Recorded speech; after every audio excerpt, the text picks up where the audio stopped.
Well, hello and welcome to the Got Clutter, Get Organized, the conversation. And I am so excited because I have author Laura Linn Knight, and we're going to be talking about the back to school, but specifically the morning routines. I'm not sure why they always have to be hectic and chaotic, but that is why I brought on an expert. So, Laura, thank you so much for joining us.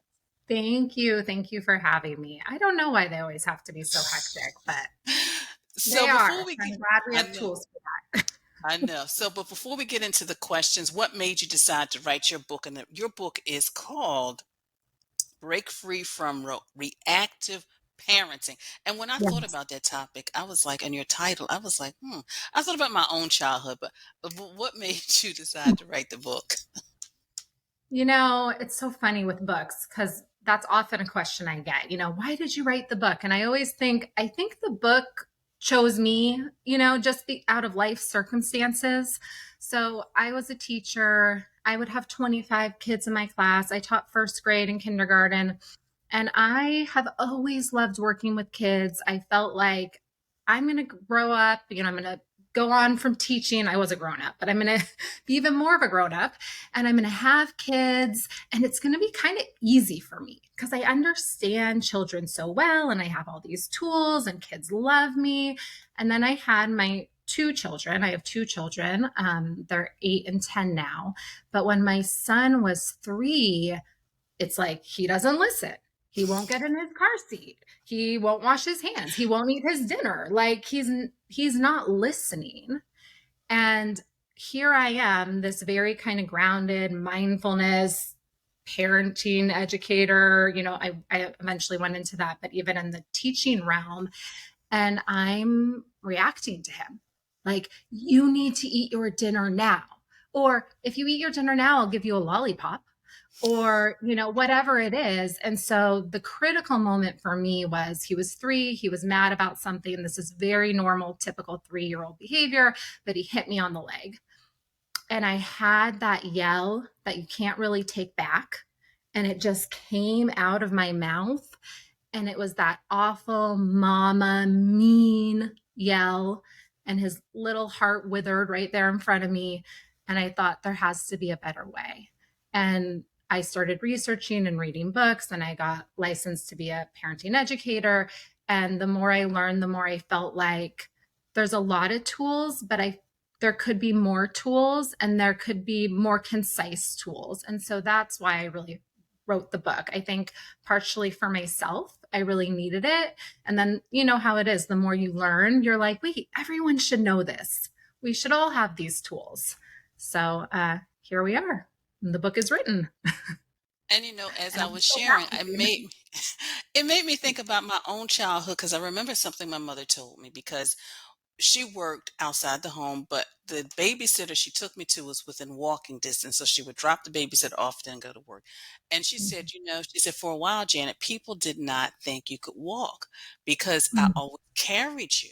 She said, but that was my way. She said, because I needed to get to work, I needed to get there on time. So I really didn't feel like dealing with whatever she was dealing with me at that age. And I thought about it when I read your title and I was like, wow, I guess that was her way of dealing with whatever chaos I cause in the morning. It's like, look, I'm gonna walk, I'm gonna pick you up, we're gonna get there, and I'm gonna go to work. So and which was very funny. So why are Works the really well for, until you can't pick them up anymore, well, yeah, until they get that too was true. heavy. Yeah, that was true. That was But true. it's a good plan in the beginning. Yeah. So why do the back to school routines or mornings why are they chaotic and hectic in the first place? Like what causes all of that? Yeah. Well, I mean, there's so much that goes into it, but kind of the bare bones of it, right? If we want to be really matter of fact about it, is we as parents are busy. So often we need to get out of the home. We need to get to work. We have whatever obligation we have for the day. We have a short period of time because our children wake up. I'm still of the belief never wake a sleeping baby. So it's still hard for me to wake my children up too early. So I'm always, kind of waiting till like, okay, you're up. Now let's get you ready. And we have to be there on time because that gate's closing, that bell's ringing, school's starting, and you don't want to be late. And then there's the social emotional piece too that's really important, because there's the logistical, like how do I actually get out of the house in the morning on time? But our children have big feelings too. You know, your child might be really afraid to go to school. They might be having a hard time with a friend at school. They might not like their teacher. Maybe they're just so sad to leave you. You've spent the summer together. It's a long break. Here Yeah. comes fall, you're going back. And so there's all those feelings inside. And your child isn't necessarily like, yay, time for school. Let me get ready, do all my stuff. Okay, I'm at the back door. Let's go. You know, I mean, some of us have children like that, but most of the parents I work with, that's not the case. And it's because there's so much going on. And you know, it's interesting as you were talking, is now going to make me look differently at some of the situations I see because I'm near two schools. So when I take my morning walk before I start my day, I see some of the parents going through some of the things you just described. You know, somebody's crying on this side and the parents trying to say, "Hey, you know, let's think about it. Let's go along." Or somebody is very happy and smiling and Mhm. everything. So, wow, it's amazing all the different dynamics that a parent has to deal with when they're really trying to get not only themselves but also the little ones outside of the house. Yeah. So what are some strategies or what are some things that you found that have been helpful maybe just to have a little smoother morning routine because we're getting Yes. into the back to school routine and people are Mhm. like and I think some parents are just tensing up right now. So what solutions can you give them, Laura? Oh, is it happening? Is that coming back to school? No. Yes. So, you know, one of my favorite tools, it's in my book, I always teach it to parents, is just actually creating the morning routine.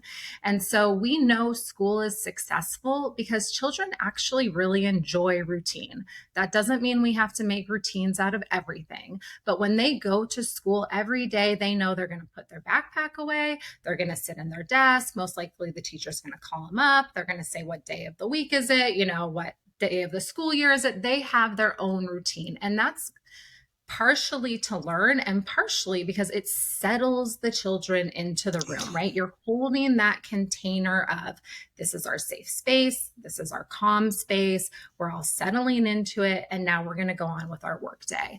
And so the same is true at home. So with my children, we sit down before school starts. We do this every year, even though they know it by now, but we've done it since, you know, preschool. We sit down and we say, what does it look like to get ready to go to school in the morning? And then we talk about, okay, well, we brush our teeth, we get dressed, we eat breakfast, and we actually make a list. So when they're little, like when they're preschool age, they can't write, they can't really draw it. So I took pictures of them. You know, show me what it looks like to brush your teeth. Show me what it looks like to put on your clothes. And what order do you want to do that in? So then there's some choice too, because the other part of it is in the school system and in the home system, kids are often told what to do.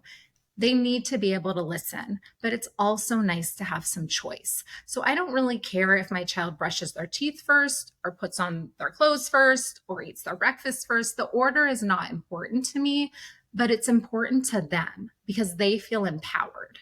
So in the beginning, it was the pictures. And then I would go through and say, okay, what's next on your list? And then as they got older, they could draw their own pictures. Okay, great. Now what's next on your list? And now they're even older. Do you want to type it on the computer? Do you want to put some cool graphics with it? You know, how do you want your list to look like? But this is the list that we have. And before school starts, we're going to practice the list a little bit and make it fun. You know, hey, let's pretend today's a school day. How are we going to get ready? Let's use our list. Okay, let's, you know, maybe we can even time it, make a game out of it, you know, have fun, be playful with it, but really keep accountable to that, which I'm sure, you know, in your organizational work, you can appreciate of just when I know what I'm doing and it's very clear and it's in front of me, then there's less time for chaos. And as you make that list, this is the last thing I'll say about it. Like, as you make it, if you find that putting on your shoes in the morning is literally impossible because one shoe's on the roof and one shoe's under the bed, then let's find the shoes the night before. And on the list, say, every night, let's put them at the back door. For us, I cannot pack a lunch to save my life in the morning. We cannot do it as a family. We always run out of time. So the night before we get together, we pack our lunches. I put them in the fridge. It's really easy to get them in a backpack. So we learn, right, as we go what works for our family system. I mean, you just said so many wonderful strategies. I mean, first of all, the night before, because like you said, it really is kind of relieves all that stress in the morning when you're trying to just rush and make everything on time. But also, teaching them that one, they have control over what they do when, and just practicing before, because maybe somebody out there listening or watching is probably like, okay, we're back to school, and like the night before, but you kind of gradually get your kids back into a routine, which is wonderful. And, of course, the shoe on the roof and then the shoe. That is good because then that could really sometimes help, cause a parent to react when you're like, well, the shoe is on the roof, and then they're like, well, what? And so you get into the conversation. But I just love the way you just, wow. And I mean, and those are great strategies for adults, just for all of you watching and listening.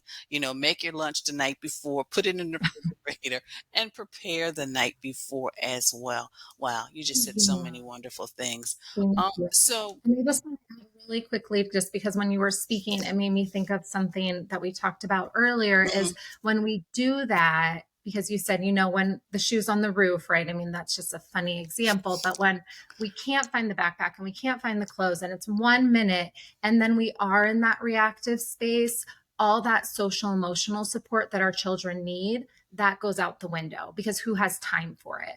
So, really, we're also building that in and we're taking it into consideration because we're holding space. So, instead of get in the car right now or get to the bus right now, or if you don't get to the bus right now, you don't get any iPad time on the weekend, whatever that dialogue looks like. Instead, it's, I hope you have a wonderful day at school. I know you're feeling really nervous about going to school. Let's get there a minute early and give some extra hugs. And then I'm going to wave goodbye to you. So there's so much more that's possible for that social emotional support when we just take care of the logistics in a different way. mm. That is just wonderful. Gosh, I feel at peace and ease, ready for the back to school. And I don't even have any children, Laura. So how do you? I mean, and you kind of shared it a little bit, but what are some other ways on how you stay organized? Because you're a mom of two, you're you got the wife, you've got community things, you got your business, probably book tours. So how do you like just manage it all? Yeah, it's hard to manage it all. I think whatever, and even when the list gets bigger, it's just as hard now as when I was just at home with my two kids and I had taken time off teaching and I wasn't even writing and doing all that because it kids are hard in many ways and being organized is hard. And so I have, the logistical tools, like I have my calendar and I have my post-it notes and I look at my day. But when I was thinking about this question, what really comes to mind is something that I teach to families is what are my overall values and goals as a family? And that's something I talk a lot about. Like when my kids are full grown and I look back on this time that we had together where we were all living under the same roof, what goals and values do I hope we embodied as a family? And that's something that I sit down with my children. We have a little family meeting or a family gathering. We sit down and we talk about it. So for them and for me, it's Mm, important to be that is connected. wonderful. It's Thank you. That It's is important to be fantastic. connected. It's important to And have hopefully I didn't. adventures. Go ahead. No, I said that's wonderful and that's fantastic. And also, as you were talking, I was thinking you're really teaching your children just how to be like manage their time, but also manage your life by just what you're doing now, by the pre-planning. And it's just wonderful because then they can grow up to the adults to just better manage their time as well as their Yes, life. I love the way you rephrased that. Thank Yeah, you. yeah, it is. Yeah. So when we sit down and we're talking about this, the most important thing that always comes out for them is like, we want to have that quality time. We want to have special time. We want to have adventures. We want to have fun, and we really want to be a a community, like a little family unit. And so when I'm looking at my daily list of to dos, I'm also looking at those overall goals. And if my overall goal is that I'm going to be connected with my children, then I need to actually plan that into my daily calendar. It's not just a theory, it's actually a practice. So when I'm staying organized, whether it's my calendar and it's in my phone or it's handwritten or it's my post-it notes, it's also putting in that every Tuesday, my son and I have one-on-one time and we go out and we have a dinner together. That's what he really loves to do. He loves food. And so, we make time for that. And every, Thursday, I take my daughter and we do an activity together. And it's something that she enjoys doing, which is not so much around dinner, but it might be something else. And so you're thinking about that as you're doing the daily schedule, because otherwise, statistically speaking, I think the newest reports are that a parent spends more time on a device than they actually spend with their child per day. So we just have to be really mindful about it at this point, like, how do I organize my day? How do I organize it with my children and my overall goals and context? And then I can sit down and plan it the best I can. And last night I forgot my child had piano lessons. So, like, there's that too. The piano teacher texted me. He's like, "Is Oliver coming to his piano lesson?" I'm like, "I thought that was Thursday. Hmm. I forgot it was Wednesday." And like, that's the reality of it, right? Because it's not perfect. None of this is perfect. And that's always an important point that I want to share when I have these conversations is these are wonderful, beautiful goals that we strive for. And we are all doing this imperfectly. And that is totally okay. And I really like what you shared about how you are very strategic about how you plan time with your children. Because as I shared, I don't have children, but I do have two godchildren. Now, of course, they're Mm, 23, 26. And I was very strategic when they were young on whenever they spent time with me, it was all about them. And I'm mhm. seeing the results now because even they're in their 20s, they still, respond to my texts if I need something or when I see them. I just love the way my godson just lights up when he sees me. He'll just kind of do this really crazy dance, and he'll give me a hug.